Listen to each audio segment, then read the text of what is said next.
Hello friends, welcome to study IQ. आज आप लोग देखने जा रहे हैं एक बहुत ही मज़ेदार इंटरेस्टिंग सा वीडियो जिसका नाम है GST, goods and services tax. ये जो एक नया टैक्स इंप्लीमेंट होने जा रहा है, this is known as India's biggest tax reform. India का सबसे बड़ा टैक्स रिफॉर्म इंडिपेंडेंस यानी आज़ादी से लेके अब तक इसे माना जाता है। तो ये वीडियो आप तक लेकर आ रहा हूं मैं, आयुष सांघी। आइए देखते हैं इस वीडियो के बारे में क्या क्या चीज़ें खास हैं। ये वीडियो यूजफुल है उन सभी एग्जाम्स के लिए, उन तमाम एग्जाम्स के लिए जहां पे करंट अफेयर्स और इकोनॉमी का पोर्शन पूछा जाता है। मेनली करंट अफेयर्स और इकोनॉमी का पोर्शन।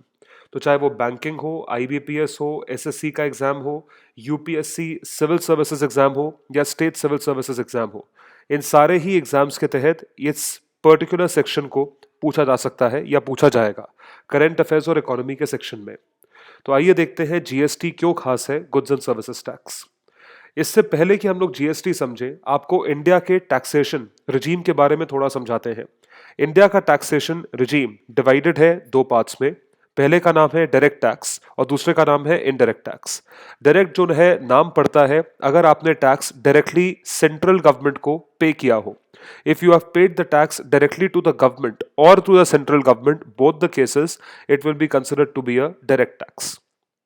जैसे कि मान लीजिए मैंने कुछ इनकम कमाई, whatever income I have earned I have to pay income tax on that. मुझे उस पर इनकम टैक्स पे करना पड़ेगा। इनकम टैक्स मैं खुद डायरेक्टली गवर्नमेंट को पे करूंगा और इसमें मेरी जो लायबिलिटी है यानी कि मेरे ऊपर जो टैक्स का बर्डन है या बोझ है उसको मैं किसी और के ऊपर ट्रांसफर नहीं कर पाऊंगा, क्योंकि इनकम मेरी है तो टैक्स भी मेरा होगा, सेंट्रल गवर्नमेंट को मैं ही पे करूंगा। On the other hand indirect tax जो है वो इनडायरेक्टली गवर्नमेंट के पास जाता है, जिसमें आप बर्डन शिफ्ट कर सकते हो। You can shift the burden. तो शिफ्टिंग ऑफ बर्डन एक बहुत ही की टर्म है इसमें। इसको मैं आपको एक एग्जांपल से एक्सप्लेन करूंगा। एक बारी पहले डायरेक्ट टैक्स को थोड़ा डिटेल में समझते हैं। तो डायरेक्ट टैक्स एक ऐसा टैक्स है जिसकी टैक्स लायबिलिटी को शिफ्ट नहीं किया जा सकता। You cannot shift the tax liability. जैसे कि एग्जांपल के लिए लीजिए, income tax, corporate tax, wealth tax, इन सब की लायबिलिटी को शिफ्ट नहीं किया जा सकता। ऑन दी अदर हैंड दूसरे टाइप का टैक्स है इनडायरेक्ट टैक्स, जिसकी लायबिलिटी को आप शिफ्ट कर सकते हो दूसरों के ऊपर। You can shift the liability to someone else. Explain करते हैं आपको एग्जांपल के साथ। मान लीजिए एक मैन्युफैक्चरर है, इसने एक 100 रुपए का गुड मैन्युफैक्चर करा 10% टैक्स रेट के ऊपर। इस मैन्युफैक्चरर ने गुड को बेचा एक होलसेलर को, जो होलसेलर ने इसको पे करे 110 रुपए। 110 रुपए में से मैन्युफैक्चरर ने 10 रुपए गवर्नमेंट को पे कर दिए। इसी होलसेलर ने इसी गुड को एक रिटेलर को बेचा 150 रुपए में, जिसमें इसने 100 रुपए की कॉस्ट को 150 रुपए कर दिया। तो 150 पे 10% टैक्स के हिसाब से बनता है 15 रुपए, 15 रुपीज। तो होलसेलर के पास 165 रुपए 165 आए हैं, यानी कि टैक्स के नाम के 15 आए हैं। लेकिन होलसेलर ऑलरेडी मैन्युफैक्चरर को 10 रुपए का टैक्स पे कर चुका है। तो इस होलसेलर को 15 में से 10 रुपए का क्रेडिट मिलेगा और ये सिर्फ और सिर्फ 5 रुपए सेंट्रल गवर्नमेंट के पास डिपॉजिट करवाएगा। रिटेलर आगे जब ये कंज्यूमर को बेचेगा, मान लीजिए 150 का गुड इसने 200 का करके बेचा या 200 के प्राइस पे बेचा, तो 200 के प्राइस पे 10% टैक्स के हिसाब से 20 रुपीज टैक्स होता है। तो एक कंज्यूमर को यह 220 रुपए का पड़ेगा। रिटेलर की कलेक्शन है 20 रुपीज ऑफ टैक्स, लेकिन रिटेलर ऑलरेडी 15 रुपए होलसेलर को पे कर चुका है। इसका मतलब रिटेलर के पास 5 रुपए टैक्स के नाम का बचा है और ये सेंट्रल गवर्नमेंट को पे कर देगा। तो यहां पे 10 रुपए मैन्युफैक्चरर ने पे करा, 5 रुपए होलसेलर ने पे करा, 5 रुपए रिटेलर ने पे करा। तो सेंट्रल गवर्नमेंट के पास 20 ही रुपए गए, जो कि 20 ही रुपए अल्टीमेट बर्डन लायबिलिटी कंज्यूमर की है। तो because both the liabilities are the same, hence there is no single problem. इस चीज को इनडायरेक्ट टैक्स कहा जाता है, जहां पे टैक्स का बर्डन शिफ्ट होता है मैन्युफैक्चरर से होलसेलर के ऊपर, होलसेलर से रिटेलर के ऊपर और रिटेलर से फाइनली कंज्यूमर बेयर करता है इस बर्डन को। आइए देखते हैं, पहला टैक्स है सेंट्रल एक्साइज टैक्स, जो कि सेंट्रल गवर्नमेंट इंपोज करती है सिर्फ और सिर्फ मैन्युफैक्चरिंग के ऊपर। Very very important, manufacturing of goods के ऊपर अगर कोई टैक्स इंपोज किया गया है उसे एक्साइज टैक्स का नाम दिया जाता है। तो मैन्युफैक्चरिंग ऑफ गुड्स के ऊपर इंपोज हुआ है, उसको हमने इसका नाम दिया है। तो इस मैन्युफैक्चरर ने इस गुड के साथ साथ एक्साइज ड्यूटी भी पे करी होगी। तो पहला एग्जांपल इंडायरेक्ट टैक्स का सेंट्रल एक्साइज ड्यूटी है। दूसरा एग्जांपल है सेल्स टैक्स। सेल्स टैक्स दो तरह का होता है, it is of two types. पहला होता है लोकल सेल्स टैक्स और दूसरा है central sales tax. Local sales tax को आज की डेट में हम लोग वैट के नाम से जानते हैं, वैल्यू एडेड टैक्स। तो लोकल सेल्स टैक्स का मतलब यह है कि टैक्स किसी भी तरह के गुड, टैंजिबल गुड के ऊपर लगाया जाता है स्टेट गवर्नमेंट द्वारा। अगर स्टेट गवर्नमेंट कोई भी ऐसा टैक्स लोकल सेल्स टैक्स या वैट के नाम पे लगाता है गुड्स के ऊपर, तो उसे LST का नाम दिया जाता है। On the other hand CST जो कि है, ये भी गुड्स के ऊपर लगाया जाता है, उन्हीं गुड्स के ऊपर जिनके ऊपर वैट लगता है, लेकिन ये तब लगाया जाता है अगर इंटर स्टेट ट्रांसफर हो। तो अगर एक स्टेट से दूसरे स्टेट में गुड बिकेगा तो उसमें हम लोग CST लेवी करेंगे। अगर एक स्टेट का गुड उसी स्टेट में बिकेगा तो उस पर हम लोग वैट लेवी करेंगे। ये सेल्स टैक्स का प्रोविजन ये कहता है, impose by states on distribution of goods. Service tax है tax on production of and distribution of services, ये सर्विसेज के ऊपर लगाया जाता है। तो सर्विस टैक्स एक ऐसा टैक्स है जो कि सिर्फ और सिर्फ सर्विसेज पे लगाया जाएगा, ये आप अलग से नहीं लगाओगे। तो कोई भी सर्विस है, जैसे कि मैं कोचिंग सर्विस प्रोवाइड कर रहा हूं तो उसके ऊपर सर्विस टैक्स लगेगा।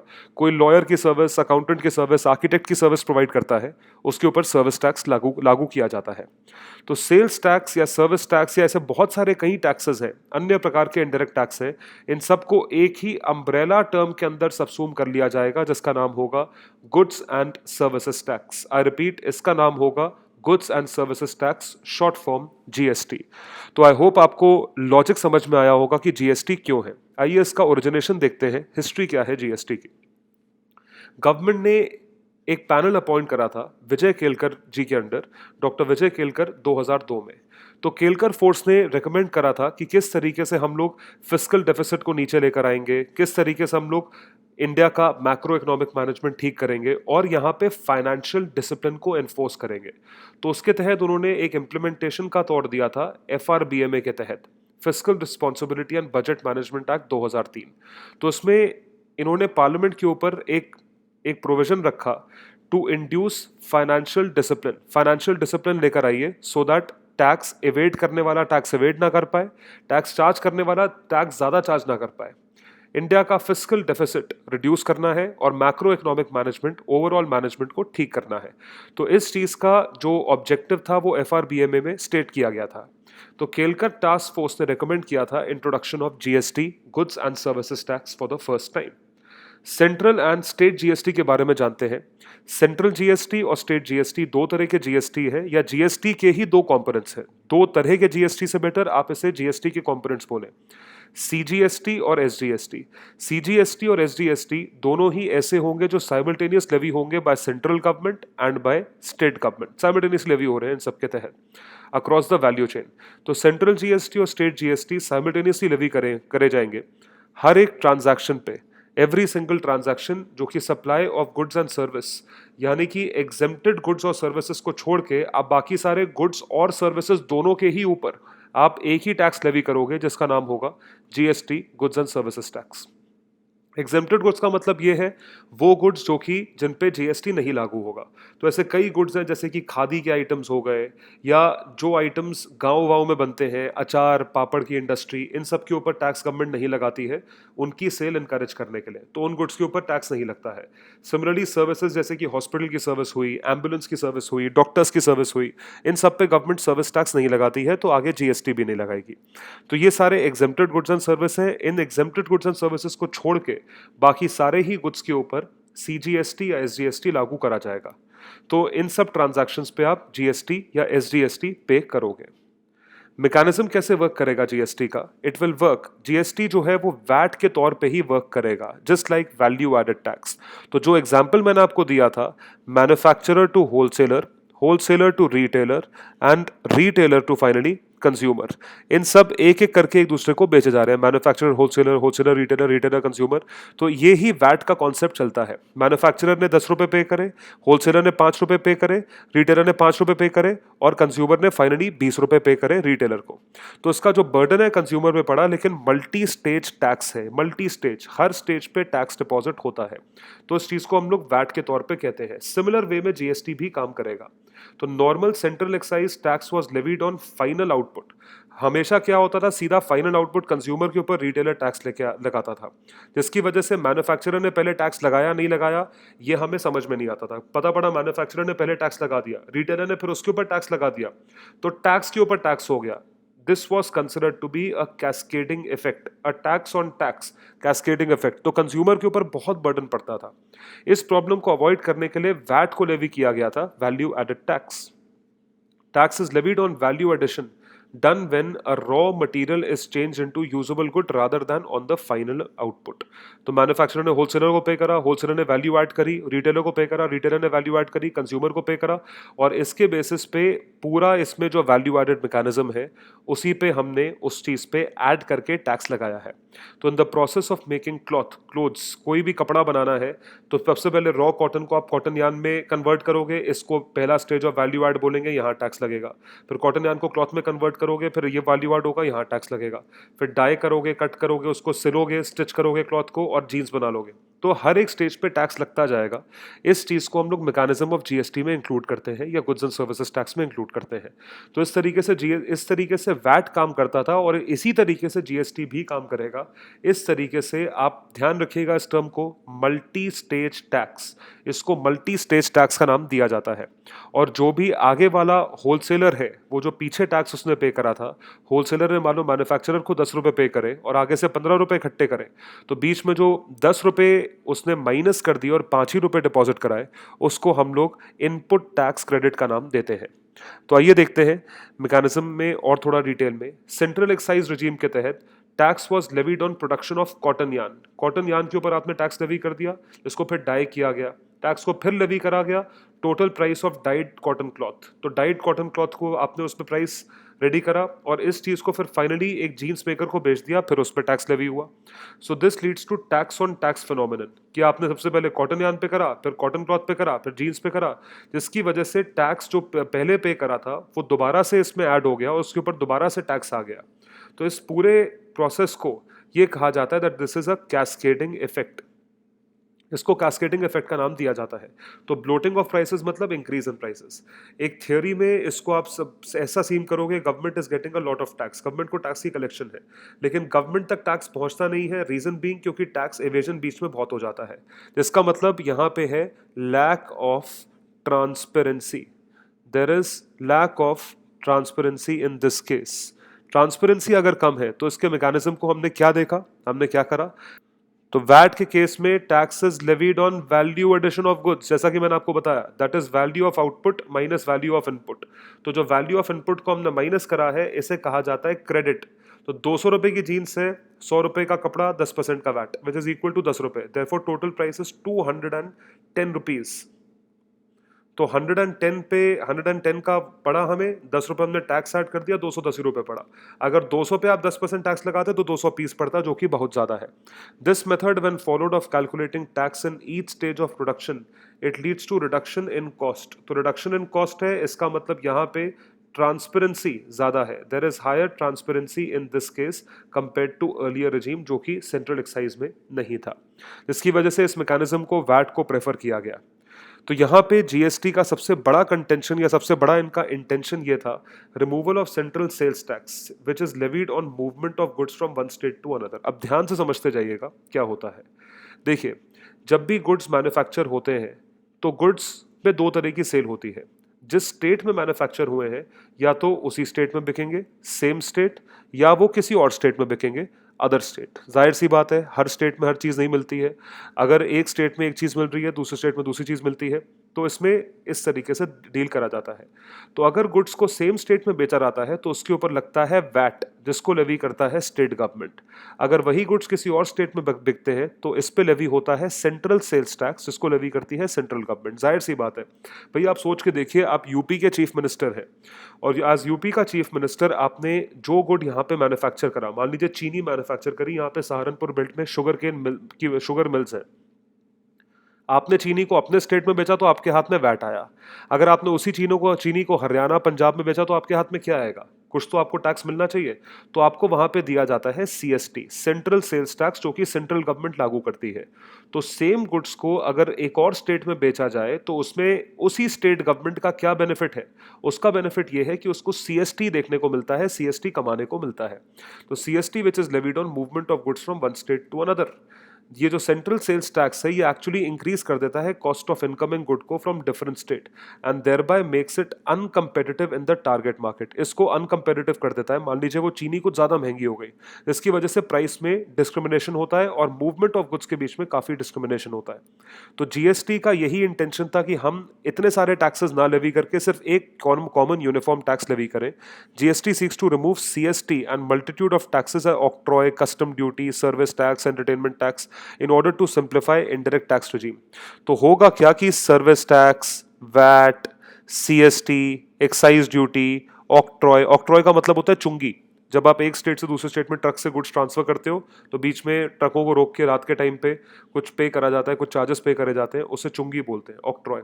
तो ये सारे के सारे टैक्सेस जो है ये खत्म हो जाएंगे और इसकी जगह सिर्फ एक टैक्स आ जाएगा जिसका नाम होगा गुड्स एंड सर्विसेज टैक्स। तो आप सोच के देखिए, मतलब इतने सारे टैक्सेस खत्म हो जाना और उसकी जगह सिर्फ एक टैक्स आना, तो ऑब्वियसली टैक्सेशन रिजीम सिंप्लीफाई कर जाएगी। तो इस मैकेनिज्म को समझने के लिए, इस मैकेनिज्म को इंप्लीमेंट करने के लिए बहुत डिबेट हुई है। तो कंज्यूमर पे फाइनल इफेक्ट क्या होगा?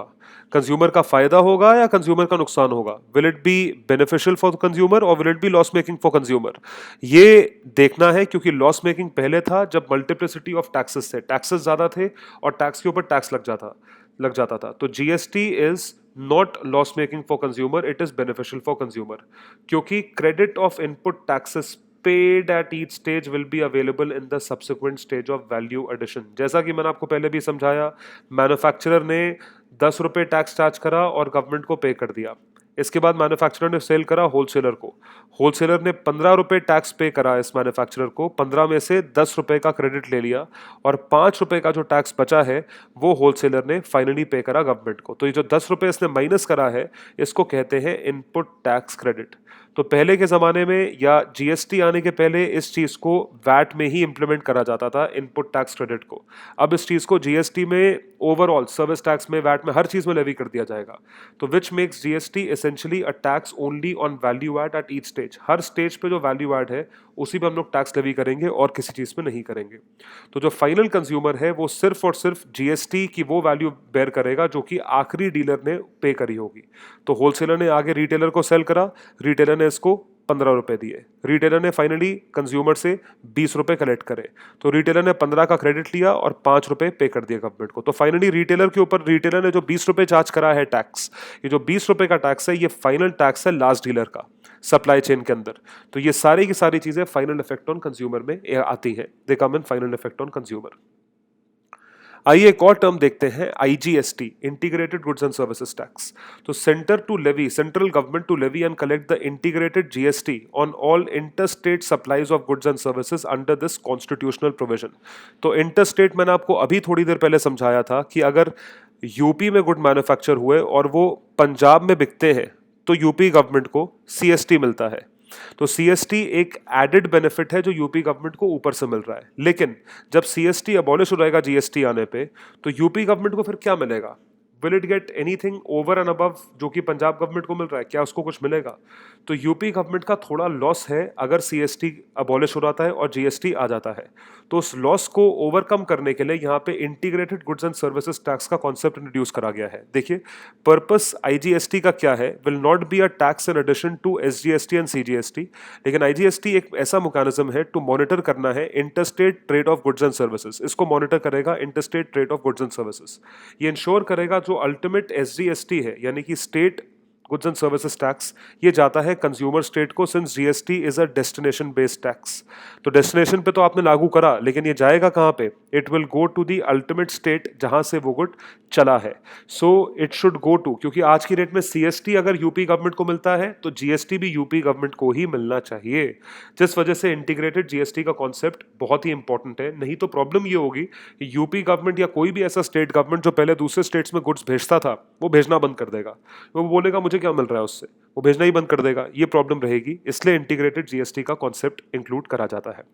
एक और जो इंपॉर्टेंट टर्म है वो है जीएसटी काउंसिल की। ये बहुत ही इंपॉर्टेंट प्रोविजन है या बॉडी है जिसको इंक्लूड करा गया है। इसके कॉम्पोजिशन में आप देखें, यूनियन फाइनेंस मिनिस्टर है जो इसके चेयरमैन रहेंगे, minister of state in charge of revenue और फाइनेंस, ये भी इसके मेंबर रहेंगे, minister in charge of finance और टैक्सेशन और any other minister nominated by each state government, हर एक स्टेट गवर्नमेंट का, यानी कि 29 स्टेट है, 29 के 29 स्टेट गवर्नमेंट के मिनिस्टर्स रहेंगे, फाइनेंस मिनिस्टर, टैक्सेशन मिनिस्टर्स, और ये सारे के सारे लोग इसे कंपोज करेंगे। तो आप सोच के देखिए कितनी बड़ी डेमोक्रेसी हो जाएगी। यहाँ पे if there is a chairman over here, तो यहाँ पे हर तरह के लोग बैठे होंगे, इतने सारे मेंबर्स बैठे होंगे, तो ऑब्वियसली जीएसटी काउंसिल में जो भी इशू रिजॉल्व किया जाएगा, डिसीजन लिया जाएगा, it will be done as per a consensus. इसको कहा जाएगा कॉन्सेंसस। तो decision of GST council will be made with 3/4 majority of the votes cast. 3/4 जो मेजोरिटी होगी उसके तहत जीएसटी काउंसिल डिसीजन लेगा। The centre shall have 1/3 of the votes cast and the states together shall have 2/3 of the votes cast. तो इसमें majority votes cast में आप ये देखेंगे कि 1/3 सेंटर के पास पावर है, 2/3 जो वोट कास्ट है वो है स्टेट के हाथ में पावर। तो ऑटोमेटिकली यहाँ पे जो भी डिसीजन आएगा वो कॉन्सेंसस यानी कि बहुमत के साथ लिया जाएगा। हेंस जीएसटी काउंसिल का डिसीजन कभी भी ऐसा नहीं होगा जो एक तरफा डिसीजन हो या एक ही बंदे को बेनिफिट पहुंचाए।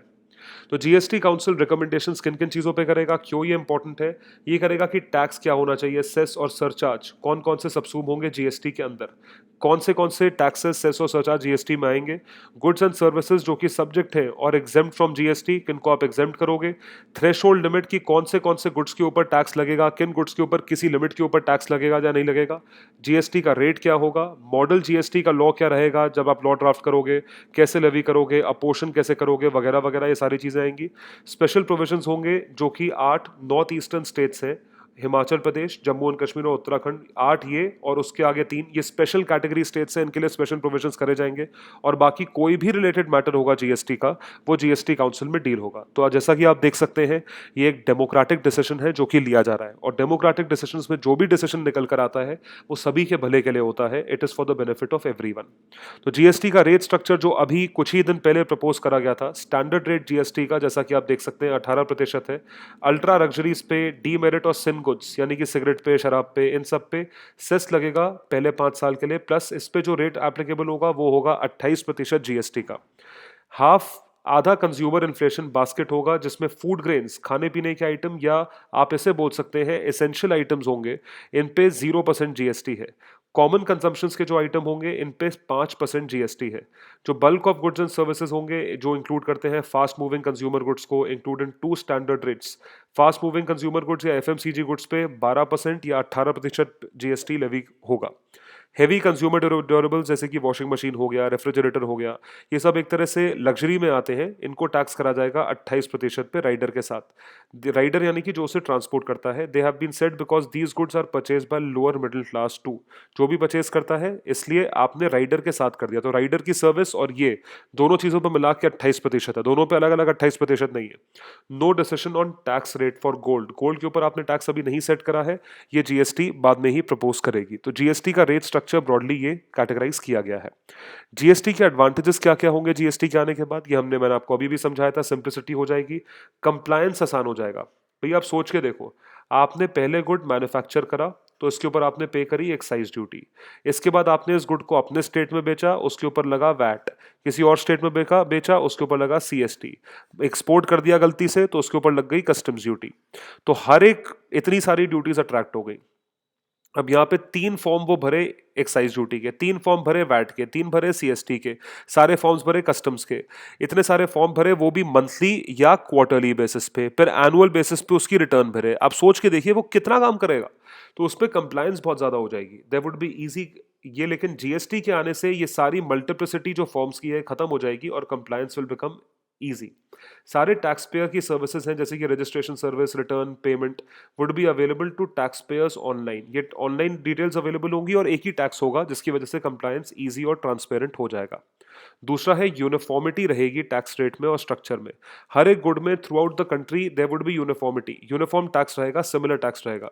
इनडायरेक्ट टैक्स रेट या स्ट्रक्चर ये यूनिफॉर्म रहेगा पूरी कंट्री में, देयर बाय इंक्रीजिंग सर्टेनिटी और ईज ऑफ डूइंग बिजनेस। तो यहाँ पे जीएसटी जो है वो बिजनेस को करना एक टैक्स न्यूट्रल कर देगा पूरी की पूरी कंट्री में, irrespective of choice of place of doing business. आप जहां भी बिजनेस करें आपको वही गुड उतनी ही कॉस्ट का मिलेगा जितना कहीं और मिल रहा था। ये एक बहुत बड़ा एडवांटेज है जीएसटी का जो शायद हम लोग को अभी ना समझ में आए, लेकिन जब बिजनेस करा जाएगा तो उसमें यूनिफॉर्मिटी ऑफ टैक्स रेट्स बहुत ही इंपॉर्टेंट कहलाया जाएगा। और इसके बेनिफिट्स ये हैं कि इंप्रूव्ड कंपेटिटिवनेस, ऑब्वियसली बात है, कंपटीशन इंक्रीज होगा क्योंकि लेवल प्लेइंग फील्ड हो जाएगी। Reduction in transaction cost, doing business would eventually lead to improved competitiveness बढ़ जाएगी। Gain to manufacturers and exporters, manufacturers को गेन होगा, एक्सपोर्टर्स को गेन होगा, तो रिडक्शन होगा मैन्युफैक्चरिंग कॉस्ट में, which increases competitiveness of our exports globally, हमारे एक्सपोर्ट्स की कंपेटिटिवनेस को बढ़ाएगी, तो मैन्युफैक्चरर्स का गेन होगा। कैस्केडिंग इफेक्ट हट जाएगा, ये मैं आपको पहले भी समझा चुका हूँ कैसे, क्योंकि ट्रांसपेरेंसी बढ़ जाएगी, कोई भी मल्टीपल टैक्स लेवी नहीं होंगे उन्हीं गुड्स पे, इसको एडमिनिस्टर करना आसान है क्योंकि टैक्स ही एक है, और इसका लीकेज यानी कि टैक्स एवेजन कंट्रोल करना भी आसान रहेगा एज कंपेयर टू अभी का जो टैक्सेशन स्ट्रक्चर है। तो ये जो मेन चीजें हैं इसके तहत हम देख सकते हैं कि यहाँ पे काफी सारे ऐसे बेनिफिट्स हैं जो जीएसटी में है, बाकी टैक्सेस में नहीं है। इसमें सबसे लेटेस्ट डेवलपमेंट ये है कि जीएसटी काउंसिल अभी डिसाइड नहीं कर पाया है कि अथॉरिटी फॉर टैक्स असेसमेंट कौन रहेगा, कौन टैक्स को असेस करेगा। असेस का मतलब है कौन टैक्स डिटरमिन करेगा, कौन सी वो अथॉरिटी होगी। तो ऑप्शन क्या क्या है जीएसटी काउंसिल के हाथ में कि आप असेस करें हॉरिजॉन्टली। हॉरिजॉन्टली का मतलब है थ्रू आउट एक सेम लेवल पे, जहां पे जिनका टर्नओवर 1.5 करोड़ से कम है एक साल में, they will be assessed by state, उनको स्टेट असेस करेगा, और जिनका टर्नओवर उससे ज्यादा है उनको सेंटर असेस करेगा, they will be assessed bye centre and it will be shared by states. तो या तो आप ये ऑप्शन अडॉप्ट करें, या अगर वर्टिकल डिवीजन करेंगे तो फिर आपको स्लैब्स बनाने पड़ेंगे। स्लैब्स का मतलब समझाते हैं आपको, assessees will be divided into different strata, जैसे कि 5 करोड़ तक, 5 से 10 करोड़ और उसके ऊपर, तो ये जो स्ट्राटा है इनको रैंडमली डिवाइड करोगे आप वर्टिकल में, जैसे कि सर्टेन परसेंटेज कि 5 करोड़ तक अगर होगा, अगर 5 करोड़ तक का टर्नओवर है एक साल में तो उसको कोई एडमिनिस्टर करेगा, 5 से 10 करोड़ का है तो उसे कोई और एडमिनिस्टर करेगा, 10 करोड़ से ऊपर है तो उसे डिवाइडेड बेसिस पे एडमिनिस्टर करेंगे। तो ये सारी चीजें जीएसटी काउंसिल अभी इन पे डिसाइड कर रही है, बहुत जल्द इन पे डिसीजन लिया जाएगा और हम आप तक एक और वीडियो लाएंगे जीएसटी काउंसिल के उस डिसाइडेड केस पे।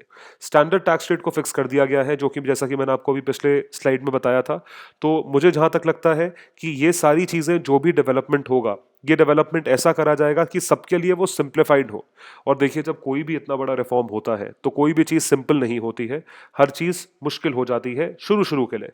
तो शुरू के लिए क्योंकि चेंज होता है और चेंज बहुत लोग रेजिस्ट करते हैं, चेंज को मना करते हैं, तो उस चेंज करने के तौर पे या चेंज को करने के पर्पसेस से हमें यह देखना है कि चेंज करने का हमें लॉन्ग टर्म फायदा क्या मिल रहा है। जैसे ही हमें लॉन्ग टर्म फायदा दिखेगा, हम उस चीज को और अच्छी तरीके से वेलकम कर पाएंगे। तो हम लोग क्लैट की पेन ड्राइव लॉन्च करने जा रहे हैं। अगर आप क्लैट की पेन ड्राइव बुक करना चाहते हैं, जो भी स्टूडेंट्स क्लैट की एंट्रेंस एग्जाम की तैयारी कर रहे हैं, या all India law entrance test की तैयारी कर रहे हैं, या लॉ फैक की तैयारी कर रहे हैं, या किसी भी ऐसे मेजर गवर्नमेंट एग्जाम्स की तैयारी कर रहे हैं, और अगर वो पेन ड्राइव बुक करना चाहते हैं तो वो इस नंबर पे कॉल कर सकते हैं 9716523859, या इस ईमेल आईडी पे आप मेल करके अपनी पेन ड्राइव या बुकिंग दे सकते हैं या क्वेरी दे सकते हैं gaurav.studyiq@gmail.com। तो आई होप आपको ये लेसन पसंद आया होगा। Thank you so much for watching this lesson.